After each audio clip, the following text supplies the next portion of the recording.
In business news tonight, Governor of the Central Bank, Ajit Nivard Cabral, says that although the country witnessed a growth slowdown last year, average growth in the country has increased to 6.7%.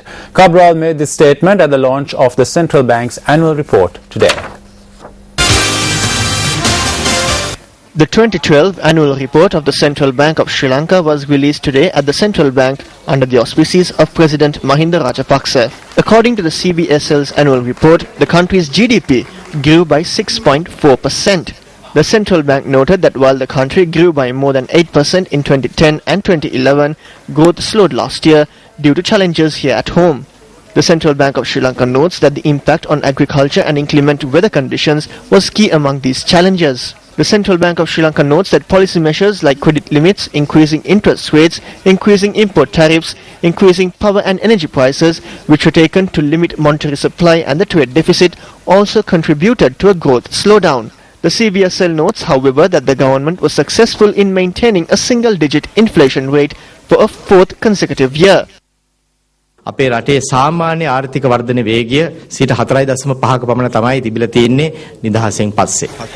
After independence, the country had an average growth rate of 4.5%. Within 7 years, we have increased this average to 6.7%. I state with happiness that over the past several years, we have maintained stability in the financial system. As a result of measures taken by us, unemployment has reduced to 4%. Debt has reduced to the lowest levels in 30 years. At the same time, per capita GDP has increased from $2,836 to $2,923. ඇමරිකානු dollar 2836ක සිට 2923 දක්වා වැඩිවීමක් පෙන්නුම් කර ඇත. මේ ගෙන තිබෙන ක්‍රියාමාර්ග සහ I see 2013 as a year of rejuvenation. This is because of the steps we have taken and the steps we are taking. Notable among these are the steps taken to resolve fiscal imbalances at the Ceylon Petroleum Corporation and the Ceylon Electricity Board. Because of these measures, we believe that come May or June, we will have an opportunity to reduce interest rates so that they are more suitable for the progress of investment and production in the country. නිෂ්පාදනයේ දියුණු කිරීමට අවශ්‍ය පරිදි අඩු කරගන්න අපිට අවස්ථාව ලැබෙයි කියලායි. A seminar of religion, reconciliation and the future organized by the Sri Lanka Youth Journalists Association was held in Colombo last evening. The rule of law must be implemented. This is common sense.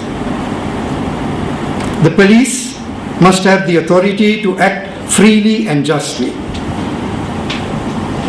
And wherever there are perpetrators who contradict the rule of law, who create a breach of the peace, regardless of who they are, then the law must apply. But that alone, in my reckoning, is not adequate. Parallel with the legal approach, the approach of the authorities, there must be some trust building, not some, perhaps a great deal of trust building amongst the religions. අභ්‍යන්තර සමගියක් නැත්නම් කවදාවත් අපිට අත්කරගන්න පුළුවන් දියුණුව ඇති වෙන්නේත් නැහැ.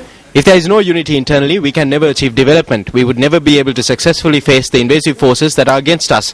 Unity will never be achieved if attempts are made to frighten a religion or race and impose fear. The forces that are trying to recreate a single Buddhist country by putting down democracy and diversity should remember one thing: if such a path is taken, will such a country be created? News First U reporter Ganeshan Krishantan filed this report from Kottagala on the dangers facing the supply of electricity in the area.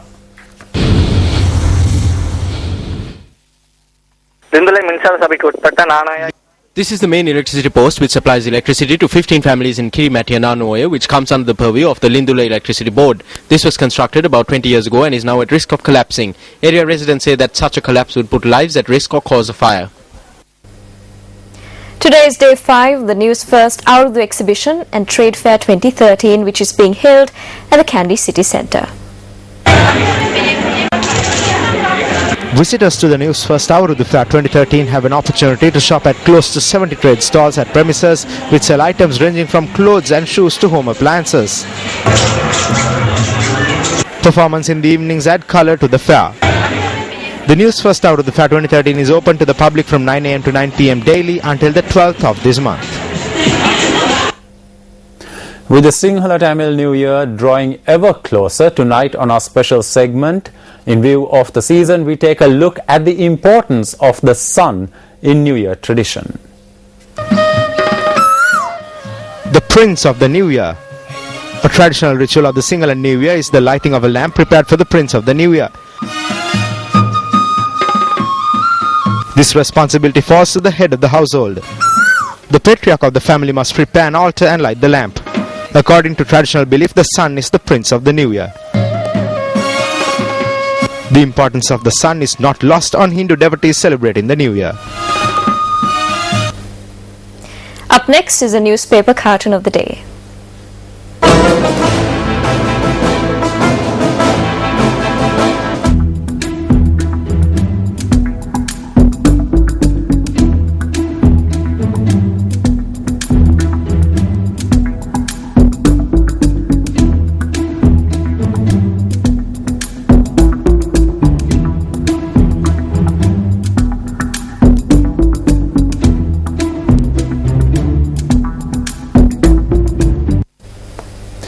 Now, as people around the world become increasingly more reliant on their mobile devices, the app market has grown as well. New research from a research firm indicates that the 4 main app stores recorded an aggregate of 13.4 billion hits in the first quarter of 2013 alone, which is an 11% increase from the entirety of 2012. And up next is a look at Action TV.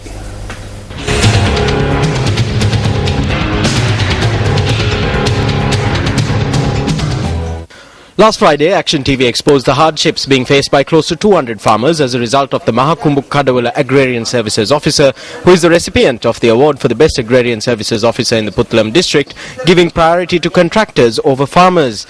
The farmers from 5 villages cultivate close to 600 acres of farmland using water from the Pania Maduwa reservoir. The farmers recently sowed their lands with paddy in preparation for the Yala harvest season, as a decision had been reached at the harvest meeting to complete this activity before the 5th of April.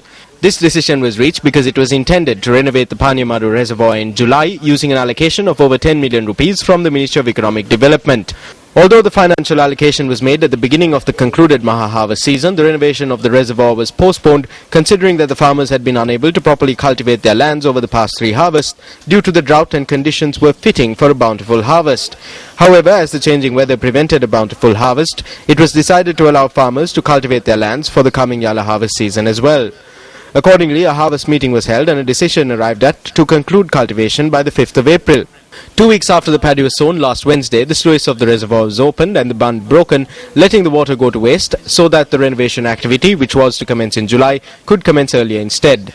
The responses preferred by the Mahakumbuk Kadawala Agrarian Services Officer to protests raised by the farmers on Thursday proved that the award-winning Agrarian Services Officer does not care much for decisions taken at harvest meetings. At a meeting held yesterday under the patronage of public officials, including the Assistant Divisional Secretariat, certain persons even tried to suggest that no Yala harvest meeting had taken place.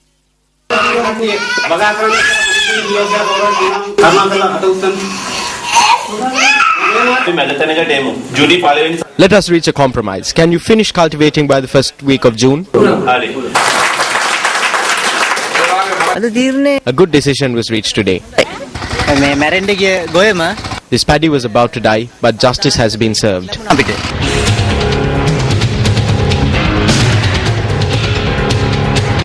In news just in, a 6.3 magnitude earthquake has killed at least 30 people and injured 800 in southwest Iran. Rescue teams have been sent to the affected area, but darkness is hampering rescue operations. The quake struck 90 kilometers south of the country's only nuclear power station, the U.S. Geological Survey said. However, the nuclear plant has not been affected and is working normally, officials were reported as saying. The quake was felt across the Gulf of Dubai, Abu Dhabi and Bahrain. Some 10,000 people are thought to live in the affected area in more than 50 villages, 2 of which have reportedly been completely leveled.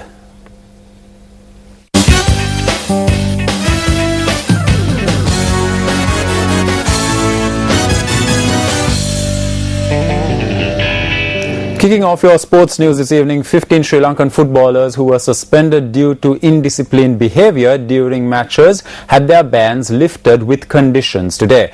Meanwhile, the Football Federation of Sri Lanka stated that its CEO, Krishantha Perera, handed in his resignation today.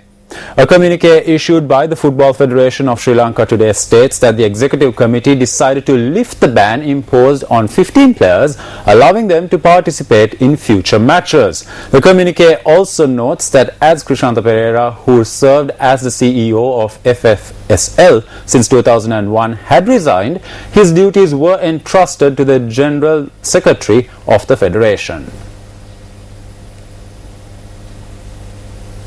Moving on to more sports news, Wesley College Colombo advanced to the finals of the Inter-School Under-19 T20 Championship with a 4-wicket semi-final win over St. Peter's College Bambalapitiya at the Bloomfield Grounds in Colombo today.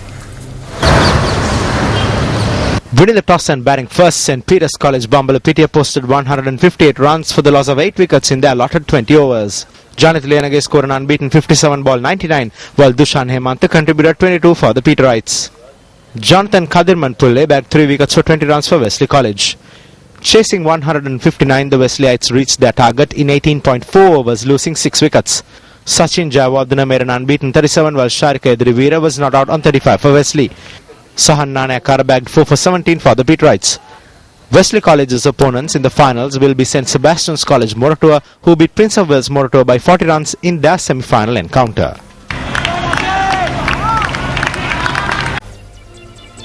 Ambitious, admirable, reviled, loved, role model, these are just some of the contradictory phrases that have been used to describe former British Prime Minister Margaret Thatcher over the years. However, none can deny that the Iron Lady has left a legacy that will last the ages.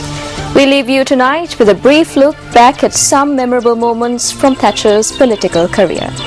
This is Stephanie Lazarus. And I'm Shane Silva. Take care and good night.